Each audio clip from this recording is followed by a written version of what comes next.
Think about this. Imu is pleased because they found secret clans of the D. And so the goal was to get rid of God Valley no matter what, because God Valley could have been a place where a lot of D clan members inhabited. Island of Destiny. I gotta say, I feel like as we get into the depths of God Valley, we're gonna find out that every single character in One Piece was at God Valley. I'm talking about every single character at some point was at God Valley. This is ridiculous in a great way. Now, let's break this down. I said it before, but I'm gonna say it again. We are probably in the best stretch of One Piece ever. I'm talking about consecutive chapters of straight heat rock. We're not gonna waste any time here. Let's get to it. Cover story. It is back to normal, where Yamato's going back to the capital. She's tired of Ringo, or she's had her fill. Now she's going back to the capital, and I'm sure we're gonna have some adventures over there. That was it. Nothing else to get into. I mean, just who's who, not who's who. Page 1, all to Yamato. They are excited. There's not much or anything else I can give you. I mean, only Maru's there as well, but that's about it. Yeah, good. Let's move on. We jump to 39 years ago. There is an incident that happened. Shakky has been kidnapped, and oh boy, everybody is upset. I mean, everybody except Wang Ji is not as upset, because Wang Ji is more than likely the person behind the abduction of Shakky. And I've said this before, Shakky is damn near the pirate queen with how much influence she has and how much motion she has. She is incredible.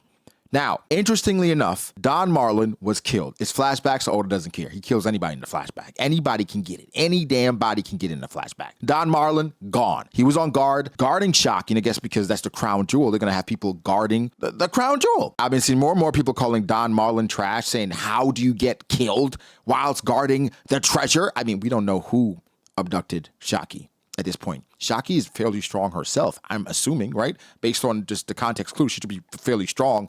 Don Marlin was killed and Shakky was abducted. So this person that abducted Shakky, no slouch. Based on how the chapter played out, I don't know if it's leaning towards it being Garling or not, but whomever did it, very strong and a lot of cojones. Now, it could have been a situation where Shakky was abducted by somebody that knew her and she wasn't on guard, just like Don Marlin being killed. But obviously the chapter is telling us it was Wang Ji. Wang Ji did it, and Wang Ji got to give him his props, considering what he does here, what he goes on to do in the future with Pirate Island and everything with the Rocky Port incident, where Law and Kobe were needed to take him down. So he's fairly powerful. So it's not far-fetched that Wang Ji, set it up, whereas he's an ally and killed Don Marlin and then kidnapped Shakky, right? And then just handed her off to the enemy. So that's in the cards. I don't think we should jump to conclusions about Don Marlin. Rest in peace, Capone's uncle, dad, whomever. He's out of here, right? Goodbye. Either way, people are not happy, other than Wang Ji, right? Because Wang Ji is just got the money, right? He got paid for this. Everybody else, Whitebeard, Rocks, obviously, Gloriosa. Like, people are devastated that Shakky got kidnapped. Now, again, they said it was only a few hours, but there was no clues left behind, no context clues. Again, I think shout out to Wang Ji. And of course, this is a domino effect because it's in the newspaper. Roger found out. Roger's pissed because Roger's like, I left her in your care, right? And I think Roger's come to terms with the fact that that's not his woman anymore. Of course, he still has googly eyes, but that's Rayleigh's girl. And so he's like, come on, Rocks.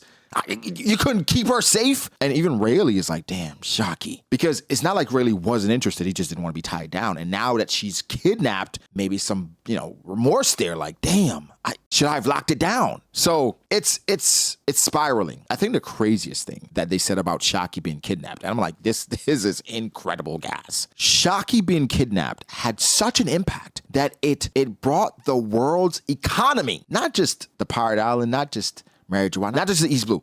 The entire world's economy got brought to a halt. Not for a day, for weeks. Shakky. She's incredible.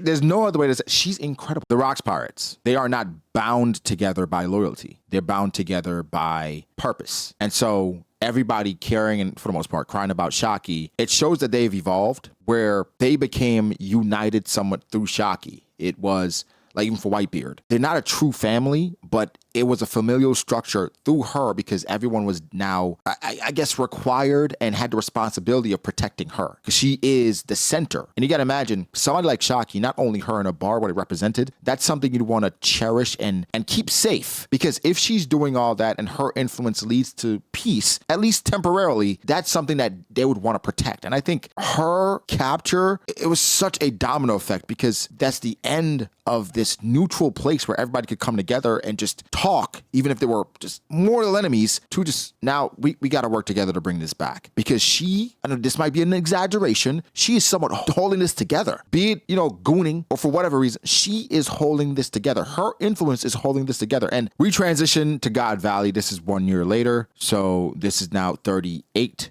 years ago, where everything somewhat takes place. Garling, there was speculation about Garling being the true father of these kids. Confirmed here. He goes and he sees his mistress. Goes to see his lady friend that he went to see on the side, that he basically bound her for death because, of whatever they found here, which we'll get into later in the video, because one of those. He says, so he wasn't there for the birth because it's almost like he's surprised, not surprised, but he says, twins, huh? Like, okay, he didn't know. How precious. He knew that she was pregnant. Twins, oh, how precious. And so, yeah, they're your kids. And why don't you stay here with me? Where at some point, this woman started feeling like Garling and her could have a future, and I'm not sure what he was telling her or his actions. He was doing something good enough where she was like, she's ready to settle down. I mean, of course, having twins would make somebody want to say, hey, I'd probably settle down with this guy. And Garling, I mean, obviously he's an important man. I don't know if he's, throwing her a couple bucks on the side, like, go get you something nice. I don't know. Either way, she was ready to settle down. And I don't think Garling was somebody to really parse words, but he did something right. She liked it. She's like, she's ready. Now, Garling, he has different plans. He said, if I were to share a home, it definitely wouldn't be here. And this island is about to go. So, matter of fact, you are too. Bam! It's not funny, but it's like, he is... All I gotta say about Garling is he is ruthless. I didn't expect any different. I didn't expect him to hold her hand and be like, baby, that's all you had to say. No. And, maybe it's a bit of delusion, but I do think with love, delusion is mixed in there, right? I don't think you can be in love without delusion. That's what I think. Either way, he stabs her, right? He kills her, and he's kind of tying up loose ends. Now, one could say that he was trying to, put her out of her misery so she didn't go through all the difficulties that were about to come, because they were about to eradicate the island, but that's crazy thinking. Who would think that? Hear me out. Hear me out. I'm not saying this is like what he should have done. However, the island is about to get destroyed. They're about to use the people on the island as rabbits. He didn't want to see her going through that. I'ma do it for you. I don't want to see you going through that. Because I care about you, I don't want to see nobody else shooting you up. I gotta do it. I'm not saying it's right, y'all, but it is what it is, right? But she gotta go. She gotta go. You gotta go, my baby. But Garling kills her, man. Garling is doing things that I expect Garling to do. I'm not surprised. Like, you're not shocked. We're not shocked at all. And the reason for this is that Garling, he had his own plans. I wasn't here to come lay down with some God Valley girl and have kids and just chill with you. No. See, my bride, she's been imported from Amazon, okay? And she's on the way. She's actually already here. And I already know who it is, and she's worthy of me. Unlike you cheap skank. And pretty much here, Garling confirms that he was somewhat the mastermind behind this abduction, so he secured a bride. So here's the thing, though. Respect to Garling. And I know this sounds crazy because Garling is despicable, right? I'm not championing Garling. I'm just saying, he abducted or was responsible for abducting Shakky, seemingly. He didn't just take her. He's saying, if I win the tourney, then I'll take her. Now, I'm not saying the tourney's rigged for him, but he's like, if I win the tourney, I'm going to take her regardless. So, like, respect. You know what I'm saying? Like, okay, anyway. Anyway, the goal here is to subjugate the island. This game, the whole purpose of this game is to take over the island because they want the resources from the island. It's all a ploy. So I can imagine there are other countries out there, when they hear the world government is coming to play a game, it's like Saw. Like once you pop up and you see the screen and you're, oh God, he got me. Would you like to play a game? Like it's over for the people of God Valley, the officials who control God Valley. Now, with the information that we know, that we're privy to, understanding the lineage of people that were in God Valley, come on, right? If the world government, they come and they're like, we want to make you guys official, all right? We want to lock it down. We want to make you one of us. They're not asking. This is a courtesy call. This is letting you know we're going to take it whether you like it or not. So you can give it to us right now or you can give it to us and we'll take it, or we'll take it later. So the officials of God Valley, let's say they are privy to the lineage. You guys got to take steps. You guys got to be ready for whatever may come with that, because come on, you can't be caught out there like, you can't be caught lacking. They were caught, well, we don't know the ins and outs of what was going on behind the scenes with the officials of God Valley, the people who were ruling God Valley, but seemingly like they were just caught off guard, not prepared. In the midst of this, we have a young Marine soldier brimming with potential, asking questions, the questions that we need answers to. What's going on? Right? What exactly is the goal of this operation? Of course, they're lying. This is a training exercise. Shut up and do what I ask. And he's like, what? But they're like, no. What's up with this dude? What's up with this little dude just asking all these questions? And typically, I think great leaders ask questions. This is a tangent, but I remember back in the day when I had a mentor and I was going on a job interview. And the first time on the job interview, I, made like the second and third interviews, but then I didn't get a job. Then I got a mentor and he said, walk me through the interview. What did you do? I was like, well, I did this, talked about this. It's like, okay, so at the end of the interview, what did you do? I was like, nah, like everything sounded cool. They asked me if I had any questions. I didn't have any questions. That's the issue, he said. He said, you always have questions even when you don't have questions, because that is the mentality of a person that is always going to push the envelope. This shows that you're always in search of knowledge. And that is an attribute, a trait that the powers that be, that they love to see. And of course, for the world government, is the complete opposite. They hate when I ask questions. They stop asking all these questions. Either way, Dragon, find out this is Monkey D. Dragon being a part of the Marines. It's him, right? And he's still in training. And he's like, yo, what are we doing? What's going on? Now, I gotta say, I like that Dragon's attributes and traits, even in the Marines, where they're literally telling him, stop questioning things. That's not what you do in the military. It does not matter for him. It's showing that the care for people is genuinely within him. And he's, again, just asking these questions, using the tranquilizer, saying, hey, okay, as long as we're using the tranquilizer, that's okay. You have to commend that. You have to respect that. Yo, Dragon is genuinely a good guy. I know there's a lot of slander around Dragon's name because he doesn't move. He just looks east. Guys, you don't know what's going on behind the scenes. You don't know what he's done. And I saw people saying, yo, I would never slander Dragon again, considering what he did at the end of the chapter, or presumably. It's like, yo, these people have made real moves, done real things. Yeah, they don't slide for everybody that gets kidnapped, but they've made an impact, and they continue to make an impact. And Dragon is showing that he's genuinely one of those people. I think it's interesting as well that the Navy had someone like Dragon, because if Dragon would have stayed, he would have just flew up the ranks as a soldier. They created him. His essence, and his organization was because of how they are as an organization, right? He became the anti, considering just how devastating, despicable they were. They started using sleeping gas, even Dragon telling people, yo, like, if you go with me, I won't shoot you. Like, he's actually giving people this option. And so the world government, they have no one to blame but themselves for this uprising, this upheaval that's inevitable. It's because of y'all. I mean, they've been in power for so long, so, some comfortability comes with that. But man, shout out to Dragon. It felt so good seeing Dragon in God Valley. You know what God's Valley is starting to feel like? Like, when we talk about people that were at Roger's execution that actually saw it, God Valley is feeling like, yo, just like this island that if you were there, like, things changed drastically for you. You went one way or the other. It was like literally the island of destiny. Now, communications room, this is very important because we see Ginny, we see Ivankov, we see some other slaves. And like, you obviously have slaves that are trying to just keep the peace, saying, yo, you're going to get us punished. And Ivankov had to set the record straight, saying, yo, do you think things are going to happen because of luck? No, you got to put one foot ahead of the other, and you got to go out there and do some shit sometimes. You got to do something. You can't just wait for people to save you. But the whole thing was about leaking information about what's going on in God Valley, and big news was the informant. They say if the informant gets everything, then we should be good. Big News got the information out. Big News is going to Cypherpol Intelligence Bureau saying, yo, got some intel. I'm not going to say Big News is high on morality, but Big News says, let's skip the part where you pay me off. You don't want this story running, right? And Big News is like, I'm going to leak this. I'm going to tell what's going on. And of course, this is the trigger.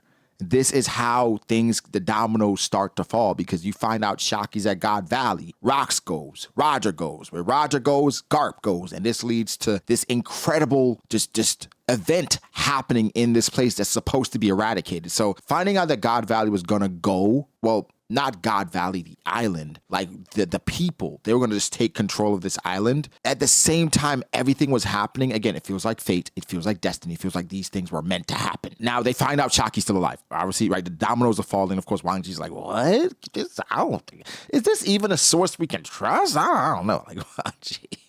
Yeah, it's not clear at all who the traitor was, right?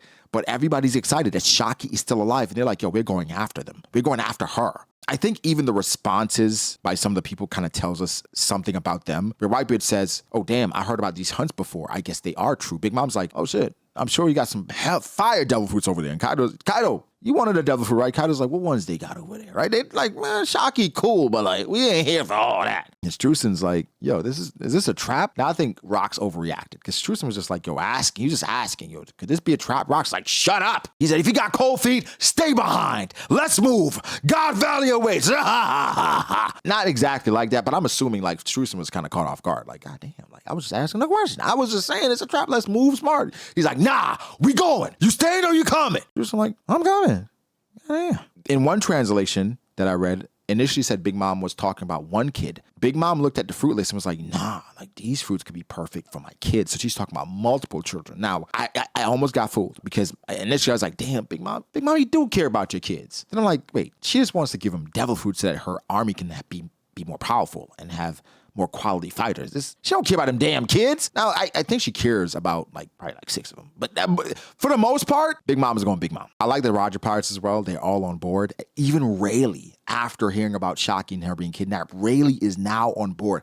I'm going to assume that this moment was where Rayleigh said, you know what? Screw everything that's going on. I'm going to lock it down. Now, Rayleigh, even after the fact, Shakky tells us in chapter 498 that Rayleigh still goes out and he shacks up with the women, and she's cool with it. Like, yo, I haven't seen him in months.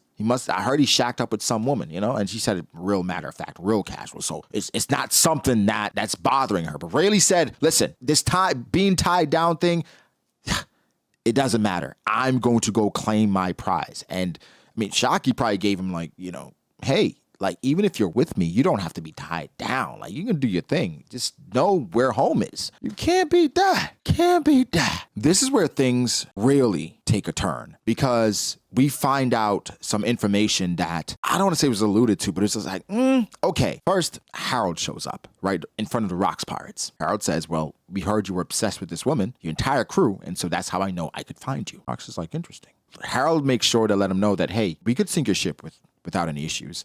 And then there's a government surveillance ship. Now, I don't know about y'all, but I think Harold is a little bit outside of his depth considering who was on that ship. And now, he doesn't understand that Rox is protecting him here. Harold, I understand you were really powerful, but we got some powerful people on the ship as well. You're talking about sinking a ship? Sinking a ship? Do you know? Either way, this is what Harold is saying. Rox almost tries to use information as a tool, weapon, to subdue Harold by saying, you know what, I'm going to tell you something. Because sometimes people share things with people using that as a bridge, an olive branch, saying, I'm telling you this and I haven't told anyone this because this is how much I trust you, care about you, respect you. Rox says, I'm not even going to tell my crew this. Very important information that nobody else knows. Harold, you ready? He says, I've got a hidden name. It's Davy D. Zebek. What? Okay. Harold says, you're not really called Rox. And the breakdown Rox gives, it echoes the sentiments of other D-Clan members. He's saying it's tied to the lineage of Davy Jones and the world government. They've been trying to erase that for a long time and hold some clout in the underworld, but it's barely scraping by. Where the legend, the Davy name, it's losing its luster. Rox says that he had a kid and he's married and he sent them to his hometown and said, count on the Davy clan, right? He didn't want any harm to come to them. Funny enough, his hometown was God Valley. So then you start to think about what Garling found. Garling found something that would be pleasing to Emu. He found the Davy family lineage in God Valley, because now if we find a bunch of Davy family people, Davy D's, the D Davies, we can really have a major win if we pack them all up. Like an O'Hara incident where we get rid of all these dudes, we can get rid of all of them here. Oh, perfect. Or we don't know who's here. It's like Rox is saying, it feels like fate because I send them away to be safe in a specific place. And then in this place is the specific place that gets raided and is supposed to be eradicated. It's almost like no matter what, bad things were going to happen to me. Now, for Rox, I'm not saying fate wasn't against him, but I'm not. Also, it could be a self-fulfilling prophecy. It could be, chickens coming home or birds coming home to roost. Rox, you're not the person that has made exemplary decisions throughout your life based on what we know about you so far. Super reckless, killing, high-level Marines. And for the most part, you are chasing what you're chasing. Now, I'm not saying Rox is a all-out bad dude, but he's not a good dude either, right? I think it's commendable that you're willing to send your wife and kid away and care about them enough so that no harm comes to them. But for the most part, everybody cares about people who matter to them, right? At the end of the day, do you care about people that don't matter to you? Can you care about people that if anything happens to them, you wouldn't feel anything, but it's a life being lost? Is that the type of person you are? So for Rox, kudos because you care about your kid and wife. Well, that's what you're supposed to do, What about beyond that scope? And it's not judging or pointing the fingers, just pointing out what's going on and what's happened. Rox is super growing on me because he paints this, right? Because Harold is like, yo, did they set you up? He's like, no, Celestial Dragons are gathering there. I don't think they want me crashing their party. They know how I get. They know how I do. I think it's made a mistake. I don't think it's just crazy coincidence. He's like, it's fate pulling me back in. He says, I don't really care about anything that happens other than my wife and kid getting to safety. Harold, help me. And it's like you touch on the soft spot of a man who, did lose his wife that probably should have died anyway. And of course, with his kid, that's a very tumultuous relationship. So for Harold, he does care about these things, but at the forefront of his mind and of his purpose is his country and them being safe. Now, I didn't talk much about Davy Jones and that lineage, but that is a major deal. Let's talk about that really quickly. The story about Davy Jones is that he was cursed to live on the sea floor, and that he was a demon, and that even certain pirates worship this figure like a deity almost. And now with the context that we have and reading these things about Davy Jones, I'm like, it feels like Nika, where it's all this lore about them, and it becomes so extravagant, so exaggerated that now they're being worshipped like a deity. Now, here's the thing that's interesting. We know about the D-Clan and how the world government viewed the D-Clan. Apparently for Davy Jones, over time, Davy Jones is known to be cursed, and now he lives on the seafloor. That goes back to Davy Jones' locker and him taking back whatever sinks into the sea, and that goes into the Davy back fight. So Rox championing that method, it goes back to just how he was raised. The Davy back is just a part of his lineage, part of him altogether. I think the legend of Davy is interesting because this could be the anti or the opposite of what Luffy is, where it's like Nika, he's being worshipped as a deity, and then we have Blackbeard, who's also being worshipped as a deity. Not the same way, but like, what if he has the Davy Jones devil fruit or the Davy Jones spirit, where it's just like, if you're cursed, could that lead to some benefits because of the curse, right? Like Blackbeard having the Yami Yami no Mi, where it's just like, you have a benefit of taking away devil fruit powers, but you take more damage, right? So it's a situation where it's just like, is Oda setting up the parallels here between Davy Jones and Nika and what that could mean to the One Piece world? Either way, this Davy lineage is, obviously they're D's. This is a major thing. This is a major, major, major reveal that Blackbeard isn't Marshall D. Teach. No, he is Davy D. Teach. And we're going to find out more about the Davy lineage as we go on, but I wonder about this D-Clan and the Davy people. What does this mean? Exactly what did they stand for? Them being concentrated in God Valley, that's even a major deal considering that's where Shanks was born. So essentially, Shanks was born in God Valley. Rox sent his family back to God Valley, his hometown. It is not far-fetched that Shanks' mom knew Blackbeard's mom, and they actually knew each other. And Blackbeard, was with Shanks' mom at some point, and he actually saw Shanks. Like, everything is connected and coming together in an amazing way. Like I said, this damn flashback has been the best stretch of One Piece ever. As far as consecutive chapters, best stretch ever. Not saying these are the best chapters in One Piece, but the stretch, it's hard to compare anything to it. Anything, right? Even Ultimate 956, 957, it's two chapters. Even the Roof Piece is comparable because Roof Piece was fantastic, but come on. If we get anything combat-wise in the upcoming chapters, I'm talking about anything on the level of Roof Piece from our legends, it's over. It's over. Harold's response to all of this is like, no, I'm going to sink you right here, right now. I think he faked it. I think the fact that he did this was to give Rox a chance by, of course, the surveillance ship is still there. So he's trying to give everything a chance by having his ship blow up so that he can't chase him anymore. But still, he's still in good standing with the world government because he tried, right? But Rocks happened to get away. They care about each other, man. They're friends. They're legit friends. And Harold, even his face is like, damn, that's tough. But Rocks, man. Rocks, I don't know how people turn on him. Like, I understand. Like, he's not leading through loyalty and camaraderie and friendship and love. No, it is through purpose and duty and just doing what needs to be done, where it doesn't resonate the same way. Like, I mean, it resonates because people are going to follow you, but are people going to stick around? That's the tough part. Now, Shakky's up as a treasure. She's up as a prize, and she's one of them that a lot of Celestial Dragons want. Garling, in his mind, that's his wife because he's going to win. Somers, you know, he's like, yeah, I'm going to take her. He's like, come on. Garling's like, come on, let's be serious. We even see Gunko, and I believe that's somebody that was part of the Manmeyer family, was telling Gunko, like, we could actually win the clan. She, like, you know, seeing Gunko there is interesting because remember, initially, Gunko wasn't a part of the Manmeyer family. She wasn't even a saint. So now that got corrected. Now she's a saint, and confirming she's a part of the Manmeyer family, her being here makes a lot of sense. If that was never confirmed and she's here, I'm like, okay, what's going on here? And again, this is 38 years ago. Gunko still looks like a young girl. Like, based on what we've seen, it's like she looks really young. So Gunko, you know, we're presuming we saw her back in the day when Rocks first invaded Mary Joa. So there's some questions that need answers. A major part of the chapter, though. Major.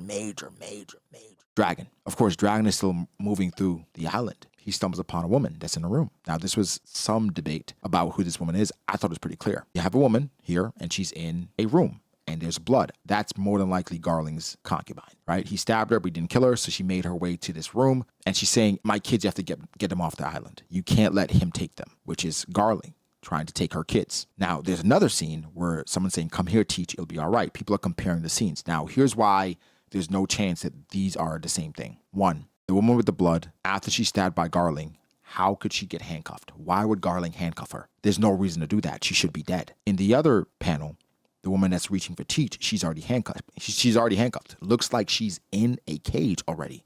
So that's why I think they're two separate scenes. And I think obviously it's easy to say like, hey, this is the same thing. Oh my God, Shanks and Shamrock's mom, she was trying to save Black Beard as well. Oh my God, they're cousins, they're brother. No.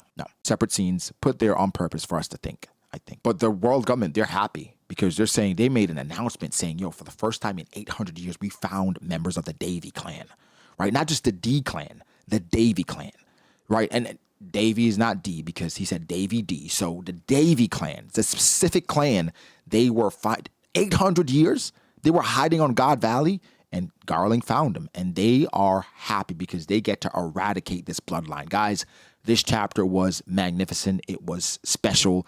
It continues to be special. There's a lot more that I want to dive into, but I don't want to pack you.